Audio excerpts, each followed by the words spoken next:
头版，现在收看的是《通妈拿妈后手》。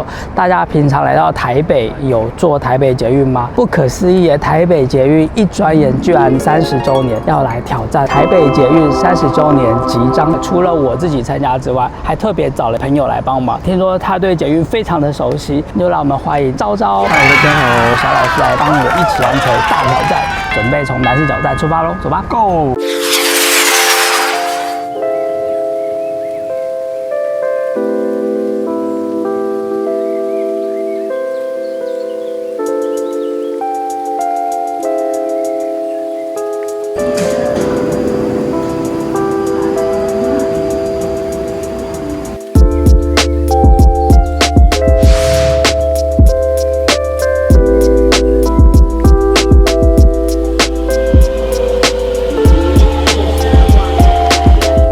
第一步要做什么事呢？我们要先去找票卡查询机。每一个捷运站出口都有吗？每一个捷运站出入口都会有票卡查询机。游戏开始的第一步，我们要先手机下载台北捷运购的 App， 并注册会员。可以在票卡查询机右下角会有一个30周年的集章活动，点下去之后会出现一个 QR code， 点开 App 之后，只要扫描 QR code 就可以获得一个集章。第一个南势角站，一人只能使用一个。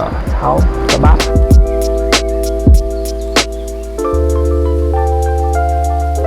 这一次我们要玩集章活动，所用的是捷运的一日票。这一张一日票呢，总共是150元，可以乘坐1整天。我们现在来到的是第2站的景安站。刚刚我们去服务台旁边，它那台机器跟刚刚长得不太一样。有了，这台吗？旅客导览，右边又还有一台，这台只是大萤幕，还不能选。我们来看一下，虽然刚刚点这一台没有反应，这样就有了第2个景安站。OK， 成功。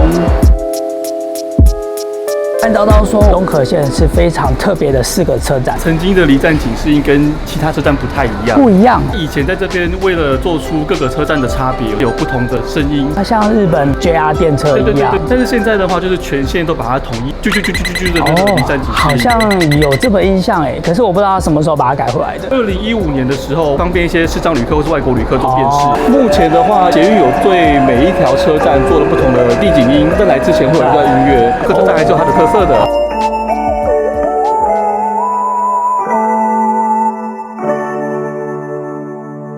现在是9点，我们要走的是新店线。每个闸门的旁边都有3个小数字，像这边写是242，这是个别代表什么样的意思啊？会方便站务人员去判断现在在哪边。2代表说这是第2月台，第2个都代表它的车厢的第几节，第3个的话是车的第几个门。所以一般来说，像新店线有6节车厢，所以我们现在就在第2月台第4个车厢的第2个门。所以下次呢，你跟朋友约的时候，就可以告诉他你在第几个门可以等他喽。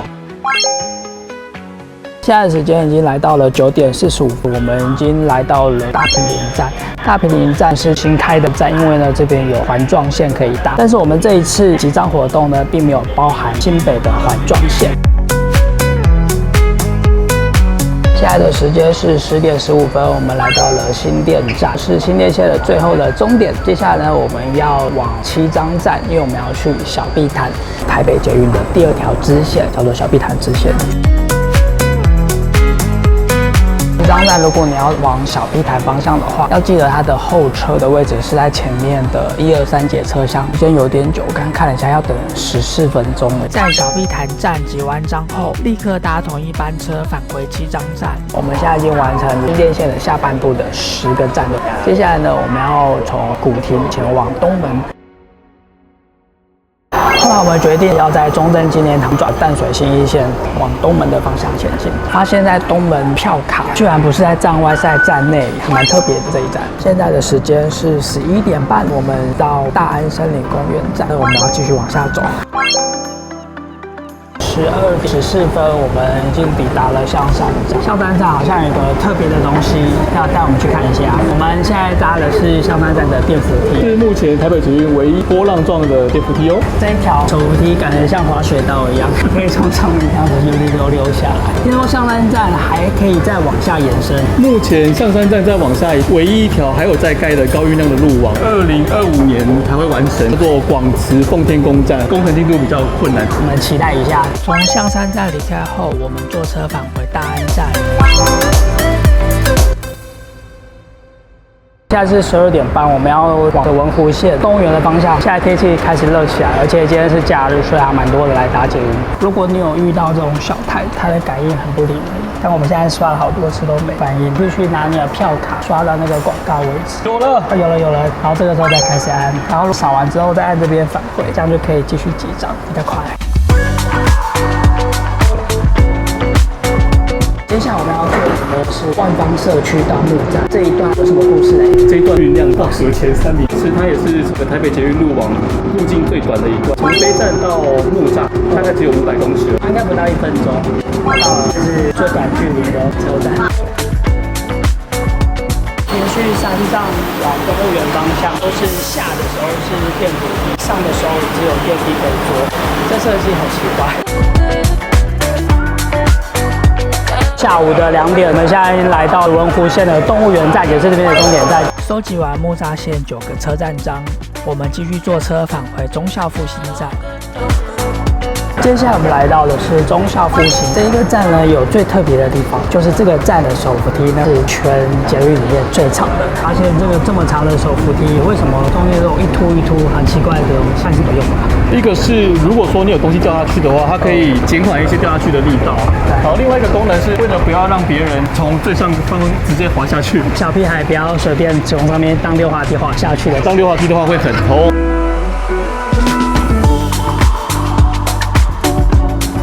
捷运里面，你知道我最喜欢的是哪一个线段吗？松山机场。没错，从中山国中往松山机场的方向，中间的那一段大的弯道，查询一下手上的飞机航班，看清楚你的车的方向要往哪边走，然后要靠近玻璃才拍得到飞机哦。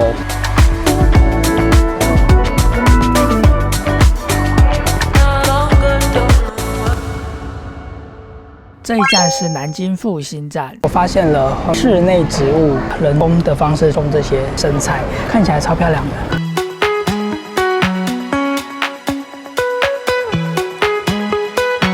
松江南京这个车站是手扶梯最多的一个车站，台北捷运最大方的车站就在这。没错，不用爬楼梯。这个车站总共有54座电扶梯。刚刚我们也实际看了一下，除了有小段的之外，还有大流量的。中山新店是分2边的，大家如果要进车站的时候，不要走错喽。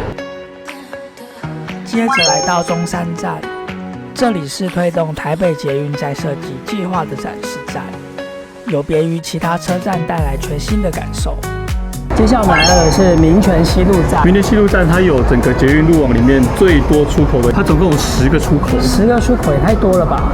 以前的话只有2个出入口，然后但是在局限通车之后，它的车站就一口气暴增到10个之多，就马上成为了第1名最多出口的民权西路站。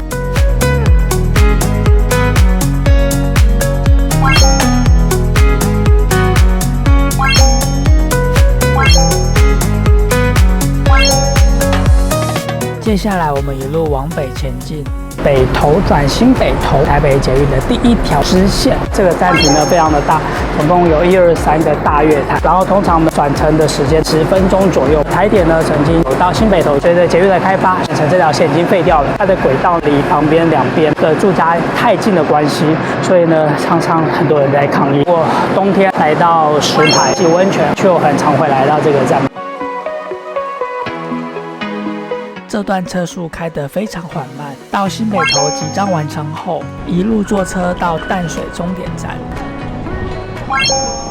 淡水站5点半了，现在要改变我们的策略。我们现在不搭捷运，因为搭捷运还要等车，要去租共享机车，然后一站一站的往下车之后去集章。Let's go！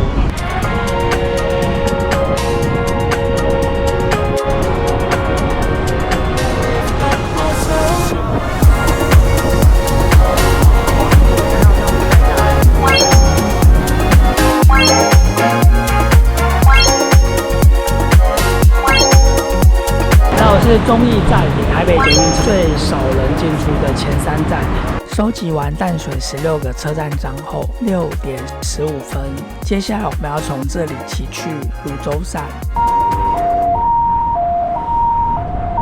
才刚骑上关渡大桥后，机车好像出了问题。下午的速剩19，我的车莫名其妙现在没有电，电掉超快的。不知道我们能不能够骑得到泸州？转播超慢的，哇，是16、15。You can never sleep in traffic. me panic. I know 'cause I tried acid. 6点43分，现在 WeMo 跨过了2个大桥，时速只有15而已，我也没电。那你以为要从五股一路推回来？对，花了183块钱，因为我们骑了1个小时，那还蛮久的耶。我们要先赶去泸州站，会发现一个新东西，最上面多了一条现在在亮绿灯的，这个让你知道下一台车里面人的拥挤程度。据说判断依据是依照车厢的重量，如果车厢人很多，这边比较重，对它就会亮红色。很聪明。Uneducated, break down, face it, breathe for a minute. I'm about to help you with your minutes. 叫做台北桥，它听说是一个地狱的地方，因为它的深度非常深，它目前是台北捷运里面最深，它挖了33公尺。33公尺，个人走起来就觉得太累了。有3个大楼梯，然后每个楼梯大概有4个大阶段12阶段，大概12层楼吧，真的很高很高。台北桥每天上下班的民众真辛苦了。 Tell me with the 2 hands, I'm too bad. Wonder what you think so late. 终于来到最后一站，今天的终点忠孝新生，在109的最后一个章，一样按进去。找到了，不按路线网图。北方捷运已经完成了，有手那些有放烟火吗？没有，没有，什么都没有，没有特效，就这样。 现在的时间快要接近11点了，我们终于完成台北捷运30周年的109个站。你有觉得很累吗？蛮累的。让你印象最深刻的是哪一条线？我觉得意外的困难是新庄跟泸州，等站的时间实在等太久了。我家在泸州线，7分钟一班，我觉得并不是一个太困难的事情。可是当你每一个站都7分钟的时候，真的很痛苦。我也是借由这一次的机会，重新来认识大台北捷运的时事，然后去了平常根本不会去的一站。不过说到盖章，以前是实体章，现在车站里面还是有实体的章。 结合了数位，结合了台北捷运30周年。这样想想，自己已经超过30岁了。它还有一个好处，数位的章有更详细的去介绍每一个章它代表的东西。不过今天109个车站并不是终点，可以上 App 每日去领一个30周年的纪念，总共有30个，全部领完才算是活动 ending。这个活动到什么时候为止？到9月30的时候会抽第2次的奖，早完成就越多抽奖机会喽。先下载台北捷运购 App， 不管是平常上班啊，或者是假日出来，大家赶快收集这个章，就有机会可以拿到整幕的电联车，一个是导电轨相关的纪念品，还有 Apple 的耳机、百丽厅的餐券，所以还蛮多丰富的内容。如果喜欢我的影片，不要忘了帮我订阅、再分享。我是头马，我是昭昭，我们就下次见喽，拜拜，拜拜。 So sit down, listen, think for a minute. Know it might be hard 'cause you're uneducated. Break down, face it, breathe for a minute. I'm about to help you with your manners and respect. You get it? Just uneducated, just a little bit. I do it so but you make it. One day, manners and respect. Respect. 为什么台北捷运一定要设立博爱座？